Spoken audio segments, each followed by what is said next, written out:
for the phone to ring. It's a silly thing. When the world has knocked you over, look and you'll find a four-leaf clover. Get that up, you know it's up to you.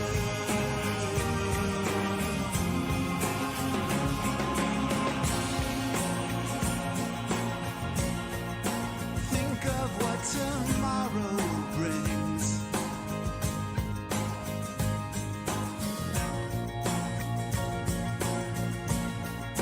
Flying high on eagle's wings. It's a silly thing.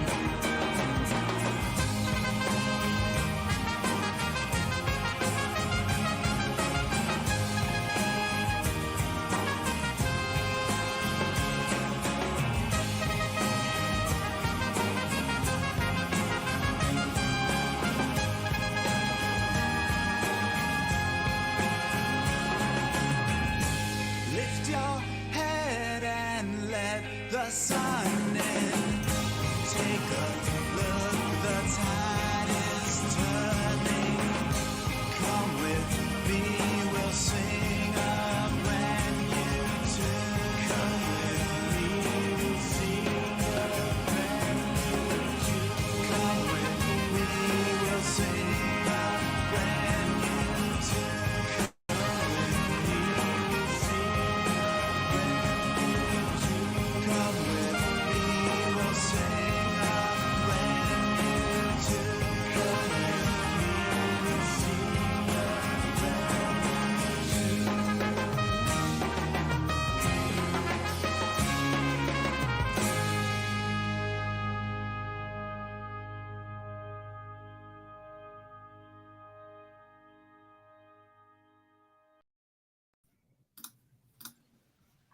All right, we're live. Good morning, everyone. Welcome to the HappiLyfe Huddle.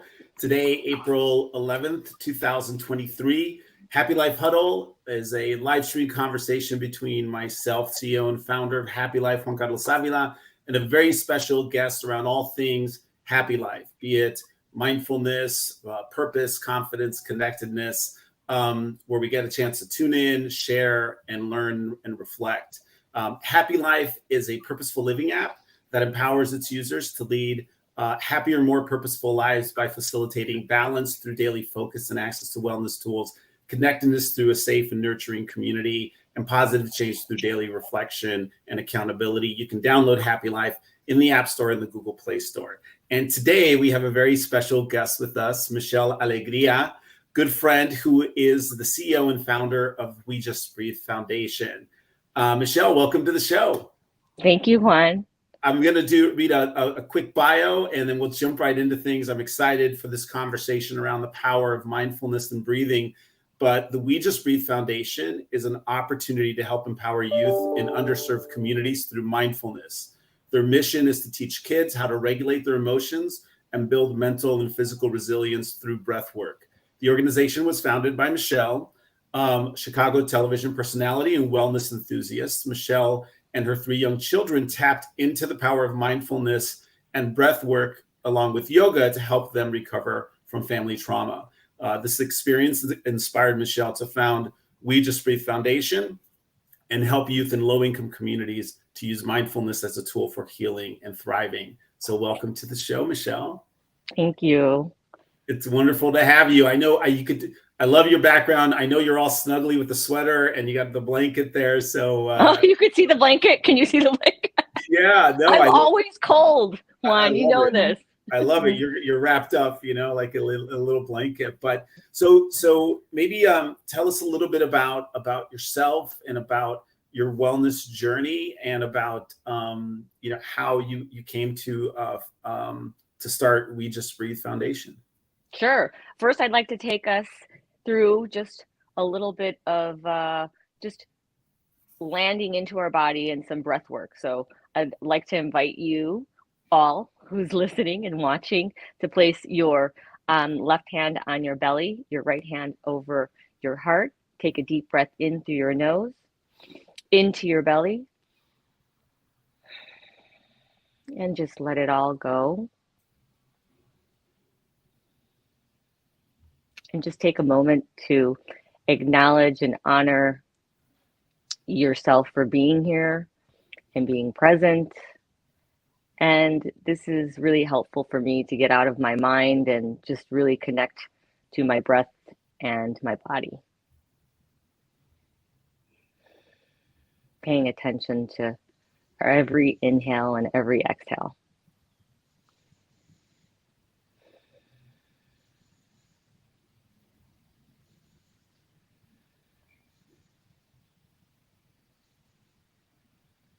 Thank you. I Wow. love seeing we were able to hear the birds chirping in the background. I don't know if you heard that, but Yeah, yeah, well, in Chicago, we get a combination of the birds and the police sirens, right? So, but today yeah. was birds, so we'll take that. So one of the reasons why I like to do this before I do a Zoom, or even have a serious conversation with my own kids is just take a pause and just really, like I said, get out of our head and just land into our bodies and connect with our heart, because oftentimes we are distracted by all the noise that we have up here, and we really need to lead with our heart. And that's one of the reasons why I started We Just Breathe Foundation. I started it in the middle of the pandemic, actually, and it was shortly after my children lost their father, my partner of 25 years. So we were all going through a really challenging time, and at the same time, they were also having to do remote learning. So it was really difficult for them to focus and to just really kind of thrive. No one really was thriving in the middle of the pandemic, but you heard all these news stories of kids trying to learn remotely, and not have that connection with their friends and their teachers. And I incorporated some of the tools that I learned through yoga and my breathwork journey with my kids, and it was really helpful to regulate their emotions and really create a safe space for them to have honest conversations about their feelings and emotions, and not, brush them under a rug like I was raised to do. I'm Right. first generation Mexican, and mental health really took a backseat um, because of the lack of resources and the stigma that's attached to mental health issues. Right. So I thought it was really important to address the stressors that we all had during the pandemic. And I really wanted to target low income communities, because I myself had a therapist, my kids had a therapist that they could Zoom with. But I know that the lack of resources and finances, and even an adult who really can do all the work and get their kids the mental help that they need, is very limited. Well, there's so much to unpack there, Michelle. I think it's just going through the exercise, as brief and simple as it was. I know for myself, and Jacob, probably for you, just like opens your eyes to how we don't take those moments, right? We just kind of we wake up and we're pretty much go, go, go, go, go. Mm-hmm. And we don't take those moments, and how simple and easy and it was to go through that exercise, and how good, we felt afterwards. Right. So I have a question just in terms of so when you were going through the pandemic, and we were in the midst of it, where we're remote learning and all of that, and then you have a traumatic event like this. You mentioned you were already doing yoga and breathing prior. Like how did you get into that space of practicing those items for yourself before you said, well, this is how could be helpful for my kids as well? Mm-hmm. So I was on the air as a television reporter for 25 years, and being a working mom gave me very limited time to exercise and to incorporate fitness into my schedule. But yoga was definitely instrumental, and one of my healing tools that I used to stay grounded and balanced while working. And yoga was my gateway drug, so to speak, to breath work and mindfulness, because breath work and breathing is the key component to the yoga practice, right? So you have to connect your breath to every moment, to every movement, and it really allows you to slow down, right? And to really be here now and connect to every movement. So yoga was really instrumental and a tool for me that I used on a daily basis to kind of not lose my mind while navigating a world of being a single working parent. Right. How long had you been doing yoga before sort of like the pandemic hit? Like how long had you incorporated as part of your life and in your ritual? And then when you brought it up to your kids, and how did were they kind of like, did they know, they see you doing yoga, they know you do yoga, and they get like, what was their reaction when you're like, hey, why don't we all try this together? But it wasn't very easy to convince them, because as you know, as a parent, Juan, kids don't like to do what you tell them to do, but they'll do what they see you doing. So you got to be really careful about that as a parent, right? So there's a fine line between being so like, I don't know, like I didn't want to be their teacher, right? I just wanted to be kind of their mentor, and I kind of stepped out of that role as a mom and wanted to just be as compassionate as I could and as non-judgmental as I could, and really just honor where they were at, right? If they didn't want to do yoga after going through, the trauma that they did go through, losing their dad, I was very, very careful about how much I pushed my mindfulness practice. I've been practicing yoga for 12 years before the pandemic.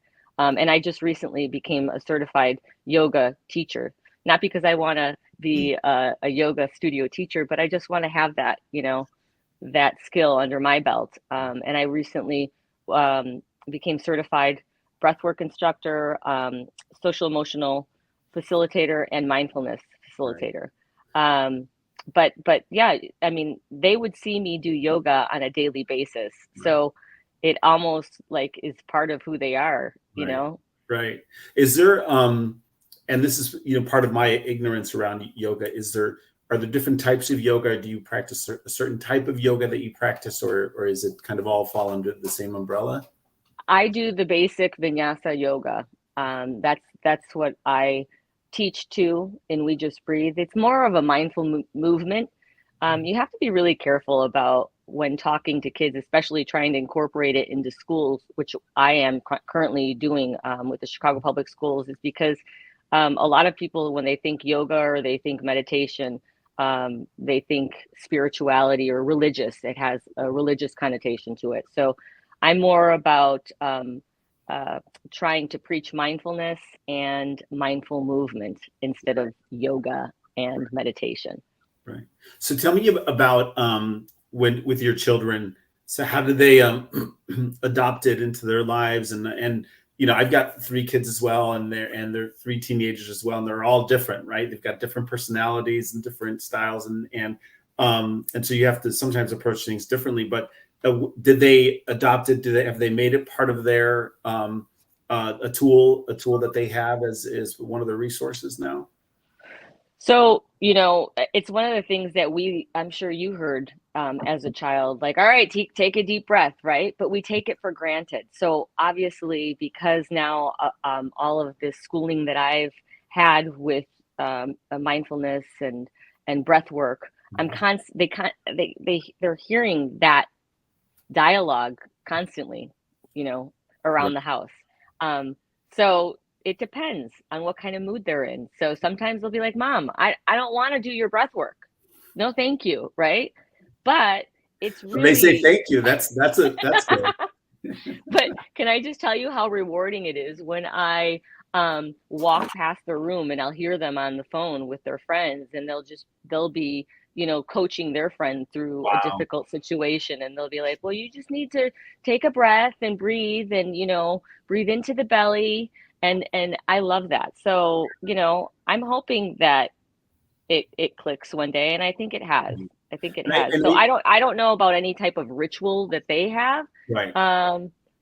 But they hear it Right. all day long in the house. Yeah. So And I think that speaks to, like, even We Just Breathe Foundation, the idea that, when you don't grow up with it and it's not part of your world or periphery, right? It's harder to, like, access and find those tools and resources. Like, you had to go out and exactly. search for those, right? And even myself, right? And maybe many others, right? Because it's not part of how our parents grew up, right? And then you look at other things like cultural stigmas. So I think the work that you're doing in schools is tremendously important, because that's where you're going to have that impact of bringing those tools and making them accessible, and Hmm. to kids, right? Where as they're going through, and they're not always sharing and asking for help necessarily, or so for them to have that. So tell me a little bit about, like, once you get, like, how you get to the schools, and once you get to the schools, like, what work are you doing, and kind of what results you're seeing. So, like I said earlier, my idea with We Just Breathe Foundation came about during the pandemic. So it was like 2020, right? And it's taken a while to get into the schools. We recently became a Chicago Public School vendor, which it allows us to go into the schools with our program and kind of pitch our services and the programs that we're offering. We most recently did a workshop, a mindfulness empowerment workshop at Ariel Community Academy in Chicago's Brownsville neighborhood, and it was really, really successful. We incorporated breathwork, mindful movement, and also affirmations. And we have the pillars of our foundation are the 3 C's. So we believe. Oh, we lost you there for a second, Michelle. I'm sorry. There you Oh, go. sorry about that. That's all right. So we have 3 pillars to our foundation where our program's structured. We like to create a community, promote compassion, self-compassion, and self-confidence. So this empowerment workshop, like I said, incorporated mindful movement, breath work, affirmations, and the program only supports kids, but it's also designed to support teachers Sure. and parents. Yeah. So we started with Ariel Community Academy, and we're going to be working with 2 others.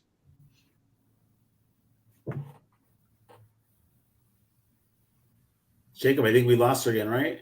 Yeah. Oh, there. Oh, There you go. again. You're back, Michelle. You disappeared for a second, but you were telling us about Ariel Community and the 3 C's, right? We're going to be working with 2 more schools in Chicago, and bringing our program to the schools. We're currently working with 5th, 6th, 7th, and 8th graders. But the transformation that we see in just 1 week of introducing mindfulness to these kids and giving them a safe space to really just do that, just breathe. Right. And connect. It's so powerful to just be in the room and just pause, just do what we just did, Jacob, yourself, and I, and just really do nothing but connect with your breath. Right. It's something that we take for granted. It's the first act of life, right? We come into this world breathing as infants, and sadly, it's the last act, right? Right. We take our last breath. Right. So my goal is to incorporate breathing to not only the workplace, right? I really want to target programs that we can bring into corporations where they're requiring their employees to pause, right? Mm-hmm. I mean, we take lunch breaks. People take, you remember the cigarette breaks, but Right. how about let's take a break breath, right? Yeah, a breath break. Yeah. And honestly, my dream is to one day like have a school that incorporates breath work to their everyday. Like, remember we used to walk into school and it was we had to say the Pledge of Allegiance, right? And that helped us, really like start our day. Well, how about taking 2 minutes to really just connect with your breath and let go of everything that happened prior to walking into Right. the building. Forget Right. about what will be after Right. this moment, but just really just be in the moment, Yeah. right? It Yeah. allows us to really just pay attention to what's going on, right? Right. And become more aware. And that's what mindfulness is all about. Right. It's the art of really just becoming aware Right. and what's going on, not only outside of your body, but also what's going on inside your body. And when we're learning these practices, we do need some structure. We need some instruction, some guidance, and some help because, otherwise, if it's not something we're practicing on a daily basis, it's we have to learn about it somewhere, right? So the fact that you're bringing it into schools, kids who are facing stresses, not just around grades and graduation and exams and stuff, but they're, especially when you're talking about under-resourced communities, right? There's stresses around, the hunger and safety and homelessness, right? And all these other, things that are happening that it's harder for us to impact, but if they can have these resources to help themselves to get through these situations and to put themselves in a position to continue to grow and improve, it's tremendous. And also your comment around teachers is really important as well, because teachers are at the front lines. They're doing more and more and more, so they're also facing these stresses and challenges. So Sure. Yeah. I mean, burnout is real, right? burnout is very real. With parents and with Yeah. teachers. So it can help the teachers as well as the students, right? Absolutely. So. And it's nice for them and so important for them to model certain behavior, right? Right. I just think, one of your questions was why start with kids? Well, as Whitney Houston put it, I believe the children are our future, right? I mean, right. The children are our future. And sadly, we don't know what the kids are walking into school from, right? What kind of situation they have at home. Yeah. So we need to lead with compassion and without judgment, and really create a safe space for everybody to have a conversation about what's going on inside, not what you're seeing on social media, right? Right. It's just like, what's really going on? How are you? Right? How you doing? Yeah. Well, this would be, I think, a good segue to maybe go through another breathing exercise. I think we had that one at the beginning that kind of set the tone for this conversation. Now we talked about breathing and mindfulness and its benefits, and but how about we go through another? Sure. You can do another exercise here. So just saying the word breath, I think you instantly pay attention to how you're breathing, because I'm watching you, Juan, right now. Mm-hmm. You're just like, but oftentimes, especially when we're stressed out or nervous or feeling anxious, we breathe from up here, from our chest, right? We breathe that really shallow breath, but it is so important to breathe into your belly, right? That's why during the first exercise that we did, I had you place one hand on your belly so you can feel the rise and the fall of your belly, because that's really important when we breathe, to breathe in deeply into the belly. But, we grow up and we're so vain. Well, I at least am. I stand up straight, right? I suck in the belly, right? And we forget to breathe into our belly, which is the most important thing to do to get the full benefits of your breath. We have an internal pharmacy within us, right? Our breath is so healing and so very important.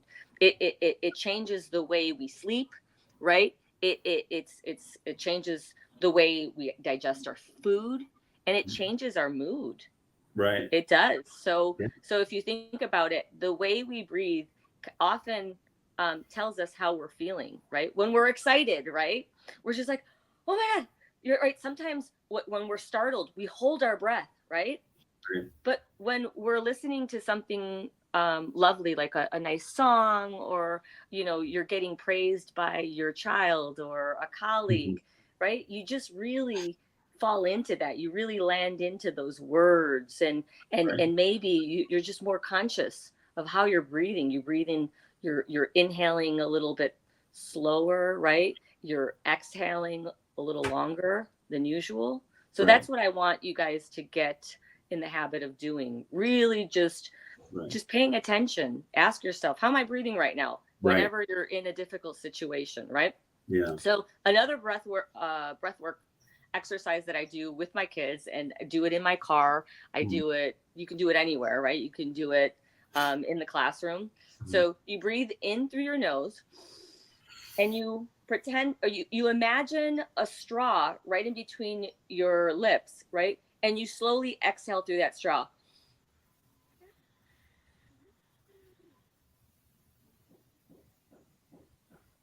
So inhale through your nose into your belly. Exhale through the imaginary straw.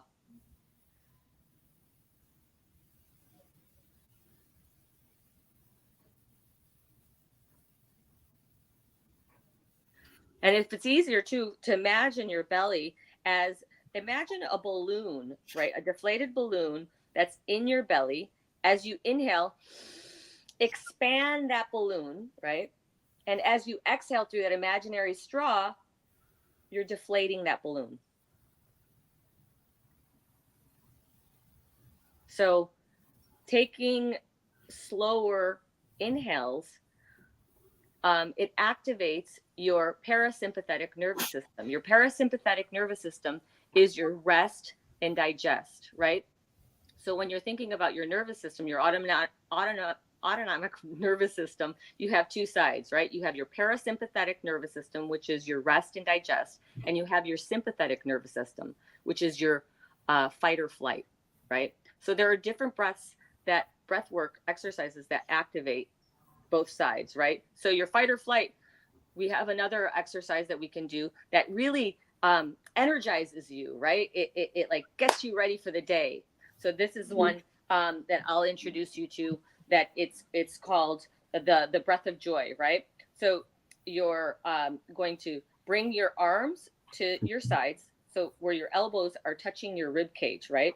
Your hands are closed, and we're going to breathe in as we go. Breathe in here through our nose, and then exhale through your mouth.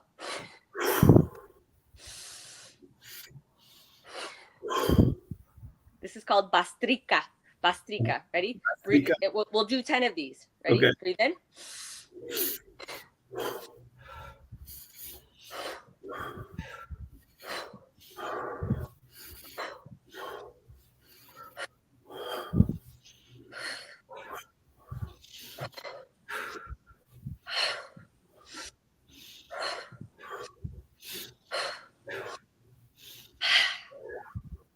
Wow. And this helps energize. That's right? That's a workout. That's a workout right there. And you're opening your hands when you go up, right? Exactly. Yeah. And you're exhaling through your mouth as you come down. That's great. So that's a good breath exercise to energize your body, to get you ready for the day. It's great to do it before you step out of your bed. Right. Another really soothing and calming breathwork exercise is using your two fingers, right, like the peace sign, placing them on your third eye, so right in between those beautiful eyebrows of ours, and then you're going to use your thumb to plug your right nostril, right? And we're only breathing in and out through your left nostril. Okay. So just resting your hands, right, your fingers right here, and just relax your hand right here. And we're breathing in and out through our nose. Just breathe in and out through your nose right here.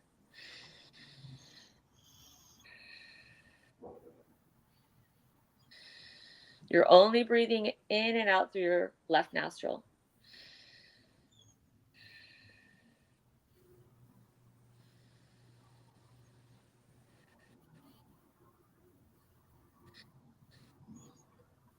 And I'm curious to see how that feels for you.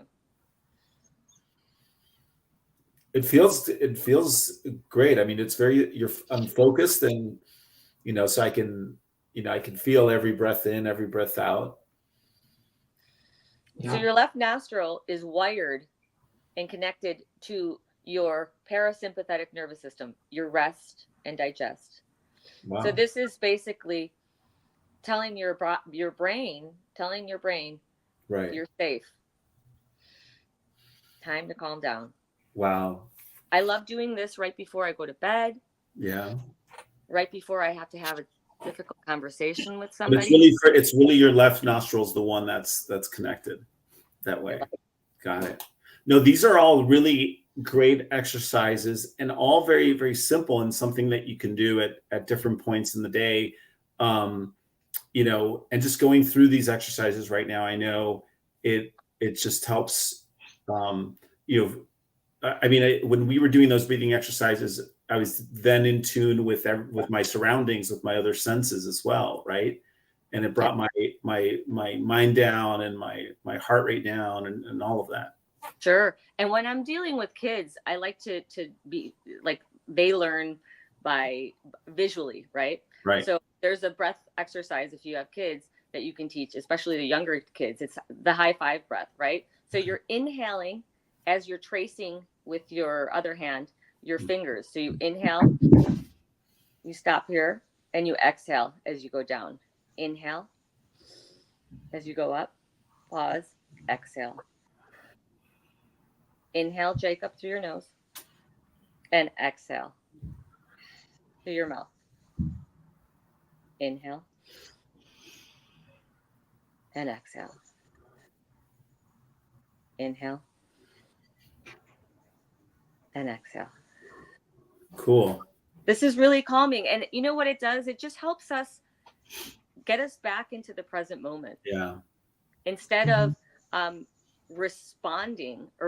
instead of reacting, right? Breathwork helps you respond appropriately. We're so reactive, especially when our feelings are involved, right? Yeah. So I encourage everyone to just pick one, right? Yeah. I love this left nostril breathing to really just calm your body and your nervous system and just help you respond appropriately. That's great. Well, Michelle, I put up on, this has been so helpful. I love these exercises and I know, I thank you. I know you're not charging us for this session, but it's been fantastic, you know, and I you know, and I'm obviously joking around about that, but what I wanted to do is also pull up your website, you know, the We Just Breathe Foundation for the work that you're doing. I can pull it up if you want to talk about like how people, what if people want to get involved, or if they want to, you said you're a nonprofit, so you're going into schools. Schools are looking for these resources, which is fantastic that there's being, you know, time and resources and funds set aside for this. But tell us a little bit about how someone can get involved. I'm going to see if I can pull up the website here. Well, if you have kids, or if you have nieces or nephews, or if there's a local school, Chicago Public School in your area, and you think that this school would benefit from our program or Mindfulness, just go to the school or write the school and introduce them to We Just Breathe Foundation. We are always looking for volunteers, always looking for donations, obviously, because it is a startup nonprofit. But we have a lot of great people who, for me, this is a passion project, right? Like this is so much more fulfilling than being on TV and just being a talking head. I just love and live for the reactions I see when I get to witness a kid really getting this breath work and enjoying the mindful movement. So donations are always, you know, accepted on our website, wejustbreathefoundation.org. And again, if you have a child in a Chicago public school, go to the principal, write the school, and let them know about our services. We're constantly creating these really powerful workshops that help kids connect and learn coping tools to deal through life's challenging moments. That's great. So schools, but also, you know, colleges, universities, and other organizations like workspaces, anyone's workspaces, we're looking for that. So visit wejustbreathefoundation.org. We've got the website up there. Michelle, I want to thank you so much for your time today. This was a great, just a great learning experience and a great opportunity for Jacob and I also and our viewers to get out there and learn and to just, take a moment, right, and breathe. Jacob, I don't know if you have any questions for Michelle. You want to pop on real quick and anything that you're seeing from your perspective as a college student? Yeah, no, I think as a college student, it just, we sometimes forget to just really stop and breathe. And I feel like this whole session has really, helped me and made me realize and bring attention to my breathing. And it really felt like powerful. And I didn't realize it would feel so powerful, but like, I actually did the action now. Cause I was, I had that, stigma in my head, like, oh, like breathing, like I don't need to do that. Like I don't need to stop and think about that. Like I'm too busy for that. But today has really, opened my eyes and given me a new insight into how breathing can really bring on a sense of mindfulness and attention. But I think we take breathing for granted because we do it all the time and we don't realize what a powerful tool we have at our disposal. So Michelle, thanks so much.